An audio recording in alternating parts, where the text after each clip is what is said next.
Hi there, welcome to this week's edition of Ritescore podcast.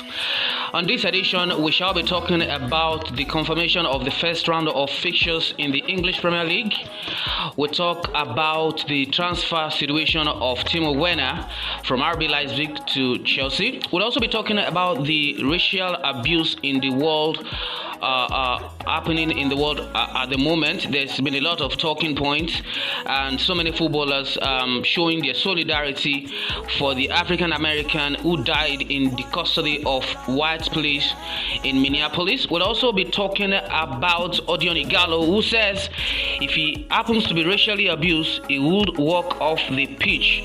This and many more we shall be talking about in the next 30 minutes or so. We say welcome and thank you for joining us. I have with me today Hila Fisayo, who is my regular co-anchor. Hila, how have you been doing? Yeah, I'm good recently. I'm very happy Premier League will be back very soon. So that's my happiness this time. I'm very, very happy that football will be back fully. I'm very happy and I'm saying good day to everyone across the globe. I'm Hila Fisayo. Everyone knows me by Hila. You can call me Hila. That's just the only name you can call me. Hila. So good day to everyone. You are welcome to Ritescore podcast again, and we are here to give you all the latest news and all just to entertain you here.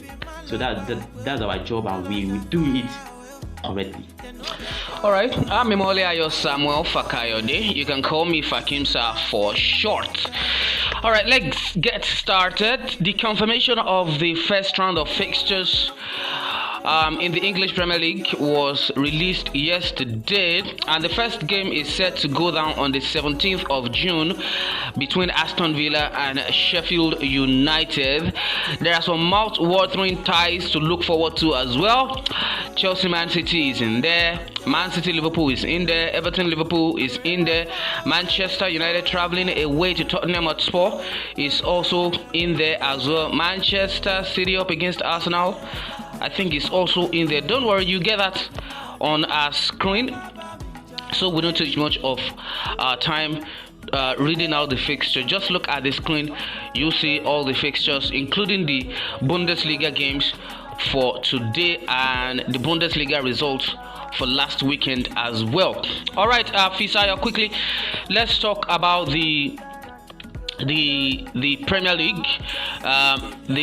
Finally we have the first round of fixtures. Some games are set to be free to air. About 8 games of those games of the 22 fixtures that were released is set to be free to air in the UK. What does this say to Liverpool title challenge? It's just they just need 2 wins right now to clinch the title. And I would also like you to talk about Manchester United, so you take both together at once. Manchester United have a completely full squad right now, a totally fit squad. Rashford is back, Paul Pogba is back. All the major players who have been out due to injury are back at the moment, and Ighalo as well has also extended his loan extension. That's no longer news. Is Manchester United a threat to Chelsea, who are in the 4th position right now? Is Manchester United a threat with that totally full squad? Is United a threat? And what's on your mind? Yeah, thank you, Ayo. You know what? This Liverpool is something everyone knows. Liverpool will win the league this season, and I'm very sure about that. Liverpool is going to win the league this season. And talking about Manchester United, Chelsea should be worried seriously because they are facing a lot of challenges, facing lots of injuries this time, and there are some certain of a player that they are afraid to come in. Player like Kante, they are afraid to come in, and this fear we give them a very big concern.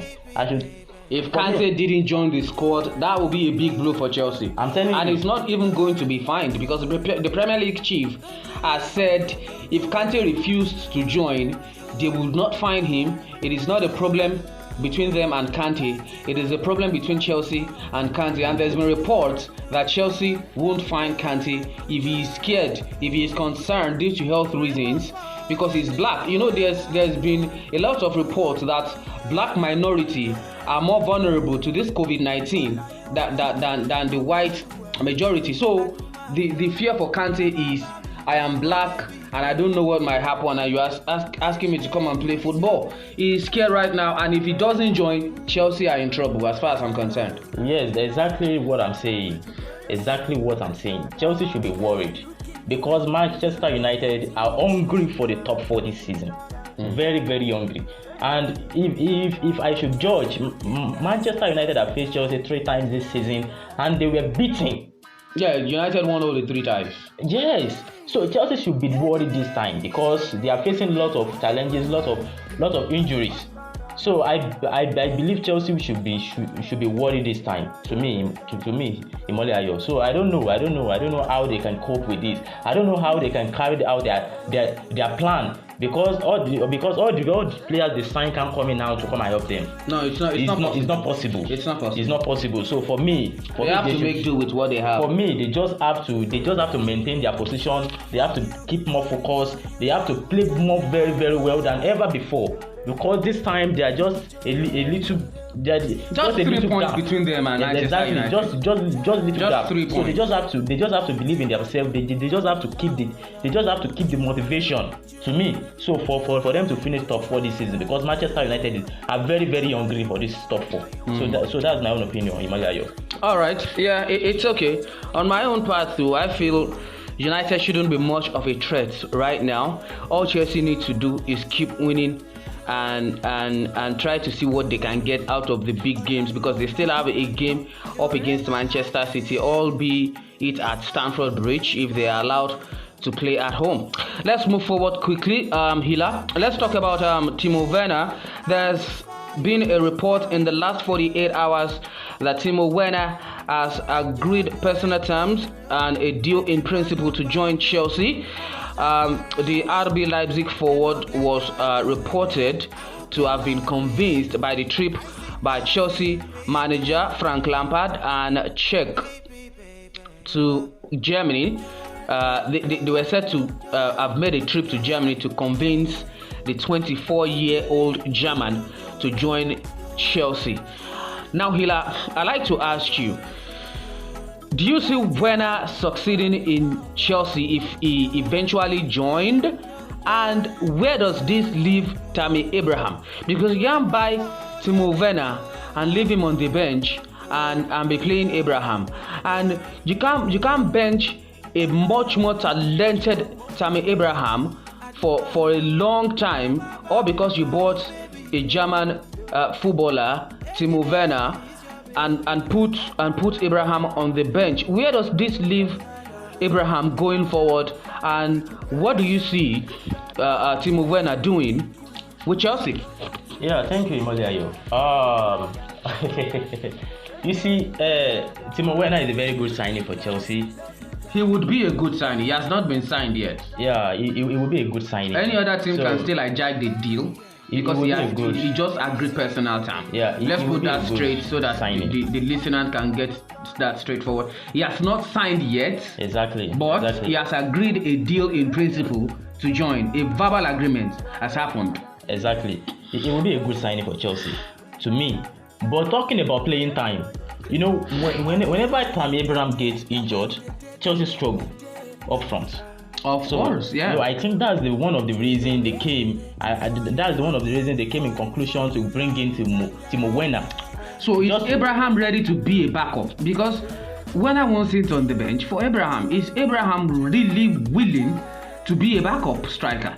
To me, seeing Chelsea next season, I see them using 2 strikers together.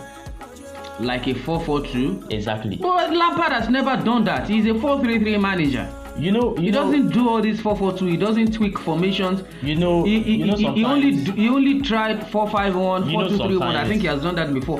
But a 4-4-2, that's a traditional formation. Sometimes manager change their formation. Let's assume, okay, let me use this as an example. When Conte arrived at Chelsea, we all know the kind of formation he's using. Yeah. You get. Although at first he was using 4-3-3 before he was beaten and reversed to the 3-4-3. Exactly. Now he said that this thing is not working for me. He switched to 3-4-3, and he win the league with it. Sometimes manager can change their formation when they see the kind of player they have on the bench. Players determine, style of play determine, so they can change the formation at any time. To me, I see Chelsea using 2 strikers on the pitch next season. I don't see that happening, if you ask me. I don't see that happening, because if you are using 2 strikers, it means you. Where does that leave the likes of Hudson-Odoi, who are not midfield? They are not traditional wingers. They are more or less like conventional wingers who want to attack more. If you are using a 4-4-2, it means you'll be putting more pressure on the likes of Hudson-Odoi. Exactly. And whoever is playing on the other side to be defending, like trying to. Much responsibility will be on them to defend, even as well as even attack. So you are placing 2 responsibility on them to defend and attack at the same time, and which I think that will give a kind of problem. The kind of fluidity that Chelsea fans are expecting might not happen if Lampard uses his 4-4-2. I mean, uses 4-4-2. But I think if he sticks with 4-3-3, there might be a clash of interest or some kind of. But you said you don't see Tammy sitting on the bench. You see him playing alongside. Exactly. With Timo Werner. It's all right. No problem. We see how that goes. And moving forward as well, there was a case that happened in the Bundesliga this last weekend. Jadon Sancho was shown a yellow card for showing his solidarity for the African American who died in police custody. That's the 45-year-old George Floyd. He was showing a solidarity kind of, and he was shown a yellow card. Do you think it's although according to the law, anything like removing your shirt, if you remove your shirt, it's a yellow card offense. As far as I'm concerned, what the referee did, it was spot on according to the rule, according to the law. But there's also a part of the FIFA rule that allows referees to use their discretion. Do you understand? To use their mind, their brain to issue any kind of instruction on the pitch. But this time around, why it is generating more controversy is because of the kind of message Jadon Sancho passed. It was passing a support kind of message to George Floyd. What exactly do you think the FIFA should do going forward? Because this sort of a thing will continue generating a lot of debate as long as it's not addressed. It was issued a yellow card for showing solidarity. Although removing your shirt attracts it's a yellow card offense, no doubt about that. But if you are the referee that day, Hila, what would you have done? And going forward, what do you think FIFA needs to do to address issues like this? Yeah, you know what? After the game, the referee said something. He said, to me, I don't wish. He supported the solidarity, though. Yes. He said he supported the solidarity. He doesn't support racism. I don't wish giving him a yellow card. But on a normal ground, being professional. On a normal ground. Exactly, according to the law. Yeah. According to the law. And he has to be professional. And he has to do it. Exactly. So to me, even the referee is not happy giving him a yellow card. But he just respect the law. He just had to do it. He just have to do it. Exactly. He just had to do it. So to me, I will advise FIFA to make some amendments on this. I can't blame the referee. It's not a political message. It's just a solidarity kind of. So I can't blame the referee. So I will just advise FIFA to make some amendments in all these their rules and regulations, all these their laws. They should make some amendments. When players are trying to show their solidarity on something, they should consider them. You get? So that is what I think. Although the referee is not as in, he's not. I can't say he's at fault doing that, giving him a yellow card. He's not at fault. He just respect the rules, just respect the law. But to me, FIFA need to do some. I mean, I think they're trying to do things like that, because I can see it trending online that FIFA's are trying to make some changes. They want to put some changes in all this giving yellow card when players show that solidarity or something. So I think this should be worked on very, very soon. So that's just it. It's okay. I wouldn't want to talk much more about this because I have a lot of questions on my mind I would have loved to ask. But let's just move on so we don't create any unnecessary scene or argument. All right, as for that, quickly, Hila, we're running out of time. Let's talk about this. Paul Pogba, Bruno Fernandes, before we talk about Igalo. Ryan Giggs said their partnership should work. Bruno is more business-like. He doesn't do any showboating. He plays for the team. He doesn't play for himself. He just wants the team to be successful. He doesn't want any kind of attraction to himself, right? Although, if you are to look at it on paper, in terms of pedigree and quality, you would say Pogba should be much more better. In fact, should be playing ahead of Bruno Fernandes, but he's not consistent. Bruno might not might not have the kind of quality Pogba has, but he's consistent with his quality. You know what? And you only want to play. Hold on, you only want to play for the team.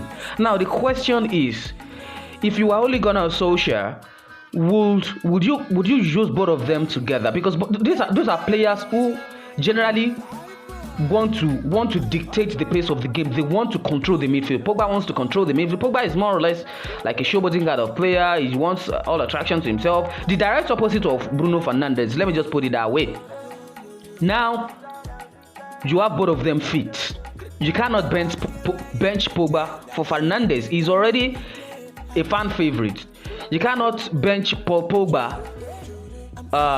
What am I saying? You can't bench Fernandes for Paul Pogba, and you cannot bench Pogba for Fernandes. You will only create a scene. What would you do? Would you use both of them together? Can they work? Can it work? You said something earlier. You said the kind of quality Pogba has, right? The kind of quality Pogba has on paper, not on the pitch. Yeah, he shows it sometimes, but he's not consistent. On paper. Yes, exactly. Yes, on paper. But come on, if you watch Paul Pogba at Juve, Pogba was something. I'm talking about Pogba of Man United. Exactly. That's why I'm saying he's not consistent. He's not consistent. I understand where you are coming from. On paper, he should be better. I'm not saying he is. He should be better than Bruno Fernandes. To me, pairing both of them would be a great. But how can that work? It will work. They are seriously kind of similar players, same kind of player. They want to control the midfield, dictate the pace of the game. How do you do that? What formation would you use to accommodate both of them? Bruno. We can all see what Bruno Fernandes is doing since his arrival at Old Trafford. This is the kind of player that doesn't like playing the stylish, trying to be like Messi. Yeah, when you are not. When you are not, exactly. He face his business. You get. But pairing Pogba with Fernandes will be a good trial to me. You see, Pogba is the kind of player that he likes playing with players that that are more good on their own level. Much quality. Like Bruno Fernandes. You get. So to me, Pogba with Fernandes will be a good trial in that midfield. And let me create another headache for you. Before the break, Fred has been doing tremendously well for Manchester United. I mean tremendously well. He improved like it was not the Fred. He was not the Fred we saw last season. Now Pogba is fit. Fred is fit. McTominay, the future and the face of Manchester United midfield, is also fit. What will you do? To me, I don't see Fred succeeding at Old Trafford. Sincerely, because when competition comes in, that is when players build their morale. Before Fernandes came in, Fred was playing like he wasn't getting paid at Manchester United. No, come on, you don't be too harsh on Fred. He just came in from Shakhtar Donetsk. Even Willian, when he came in from Shakhtar Donetsk in his first season, it was very poor. Even Kevin De Bruyne, when he came in from Wolfsburg in his first season, he was very poor. So you cannot. But to me, Fred has really improved. To be honest with you. But to me, competition make him improve. Exactly. That's what makes good players. When you don't have competition, you said something a while during one of our podcasts that Willian shows up when Chelsea players are down. When none of them are performing, that is when he shows up. But when everybody are performing on the same level, he switched off. Exactly. That doesn't make him a good player for you. But now you are condemning Fred again for showing up when other better players are around. I don't understand you anymore, Hila. No. Don't get me wrong.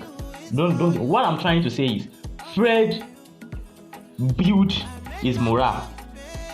He improves when Fernandes came in. Exactly, and that's what makes good players. If Ronaldo should play with Pereira, Ronaldo no go play well. No, tell me, hold on. Who is that good midfielder, quality midfielder that will be playing alongside Pereira? All these who's the name? Who are they? Tashin Shong, Tahit Chong, all these. You look at them and you be like, try to get me right.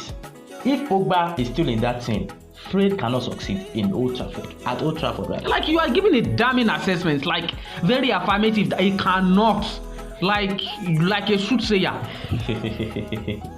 Sincerely, Pogba and Fernandes, we all know these are great players. Let me push this question to you. You have Pogba, you have Fernandes, you have Fred in your team, and you need to pick two. I'll pick Fred and Fernandes. I don't like players who doesn't know what to do. When you are supposed to pass, you pass. When you are supposed to tackle, you tackle. Pogba is weird to me as well. In fact, it's a waste of money. I've always said that, and I will not hide it. I'm not hiding it. You know what? I don't like Pogba at all. He doesn't do what he's supposed to do. On paper, he doesn't do what he's supposed to do. On paper, and to fans, they will pick Pogba and Fernandes. Do you know that? That's on paper. But in reality, I will pick Fred and Bruno Fernandes. In fact, I'm of the opinion that Man United should let Pogba go.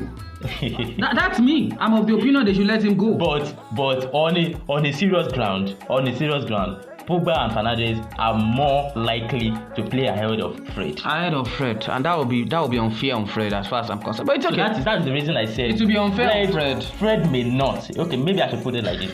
Fred may not succeed at Old Trafford. Remove the word succeed. Probably you say might have some issues. He may not start. Don't use success. Don't use the word success because it's like you are giving a damning as if you are so sure. So probably you use the word like, okay, Fred might not start. He might be the one to drop to the bench. Exactly. Because I don't see Solskjaer dropping McTominay. What he gives to the team is something else. The protection. And this guy is also there. McTominay is also there. Oh man, this guy. You see the headache? He's even far more better than Fred to me. No, come on. Oh man, McTominay is very young. Better. He's very young, talented, and he plays very well.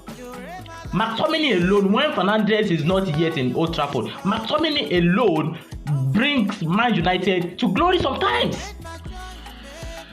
Let's move on from this. We'll talk about this extensively more on another day. This has taken much of our time, but it's okay. It's what we're here for, and we hope you are enjoying us so far. In case you just walked in and one of your friends is listening to this podcast, this is the Ritescore podcast from the stereo of Ritescore.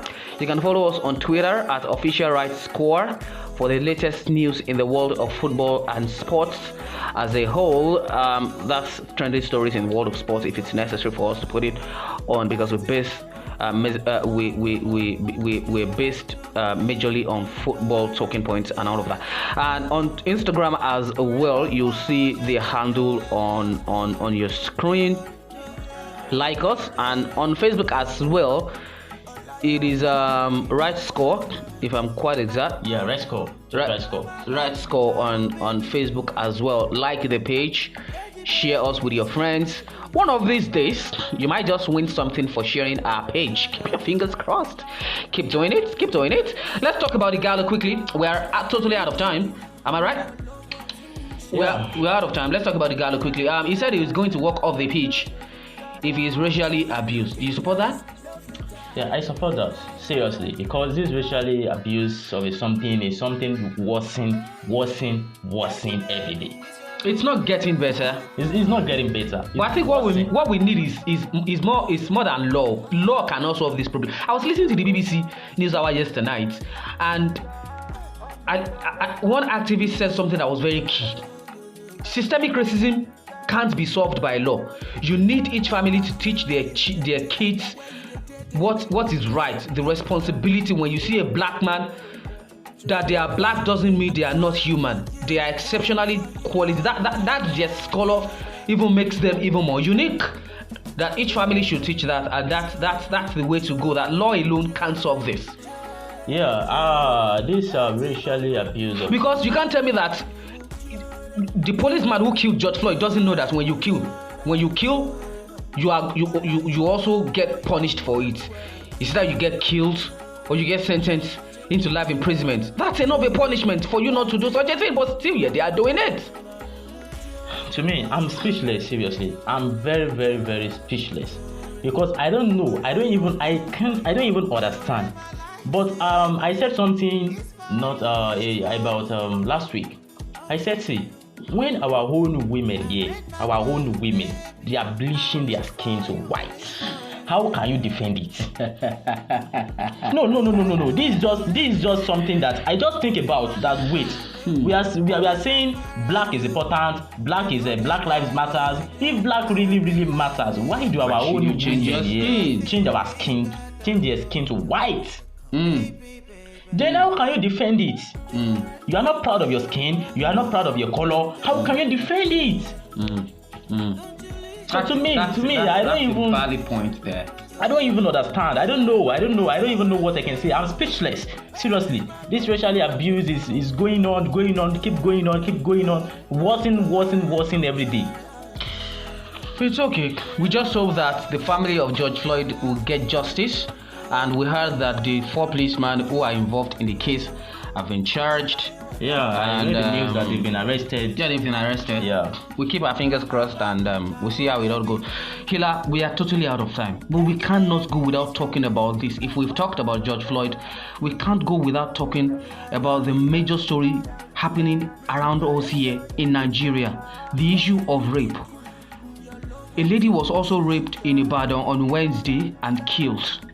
A 25-year-old also raped a 70-year-old woman in Ogun State last week. A 40-year-old also raped a 2-year-old baby to death. That happened in 2015, but he has just been found guilty 5 years later.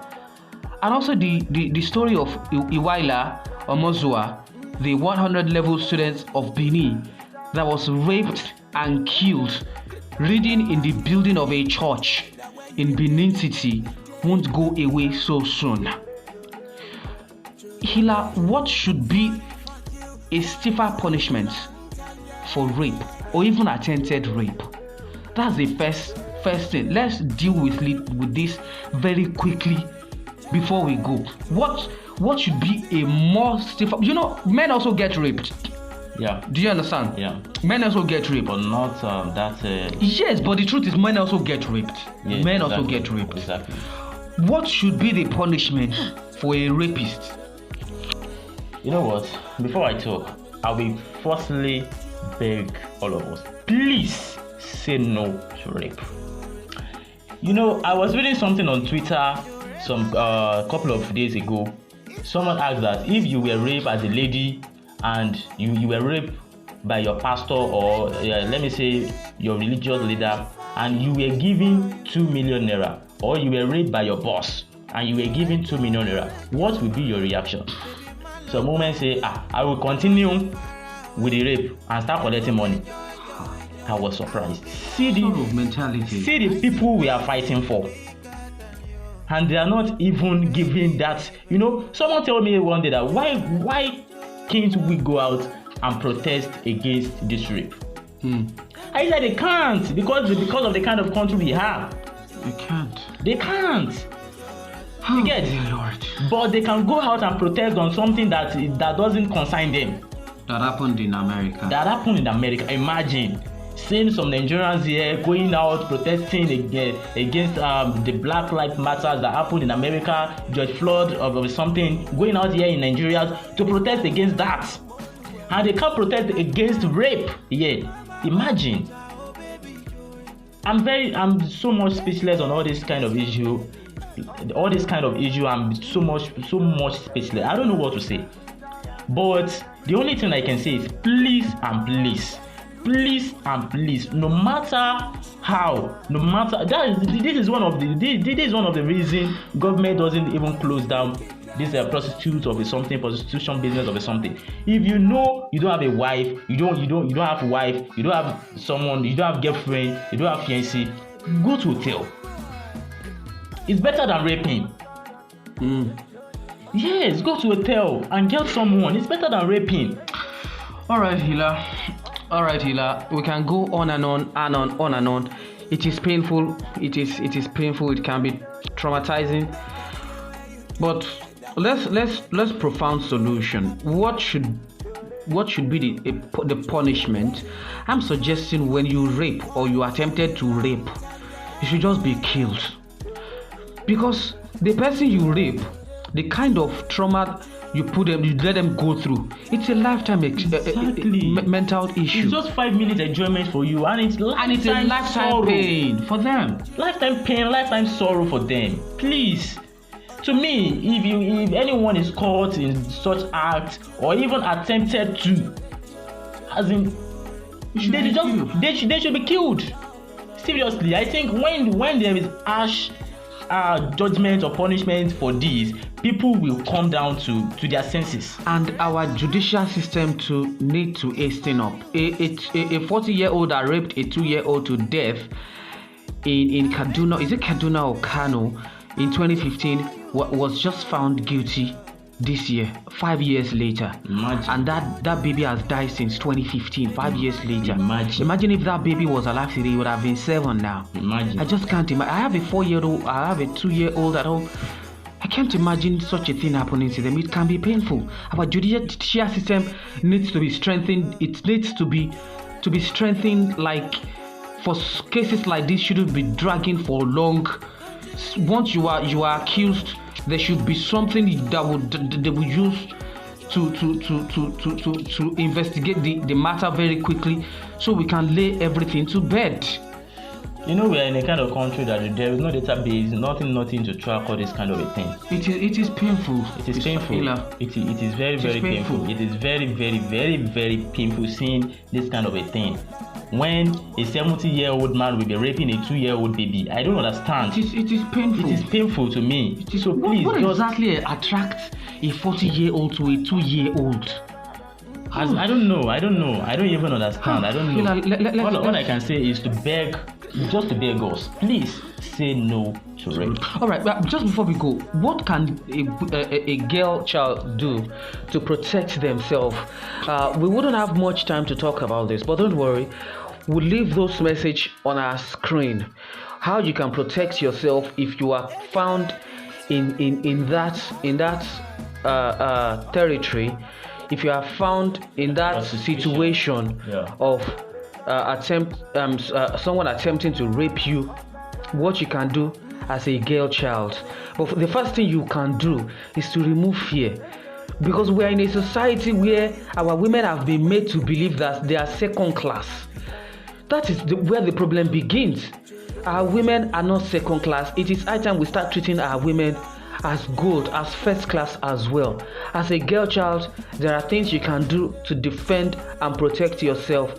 It is well, and to the family of George Floyd, our prayers and thoughts are with you both during this difficult time.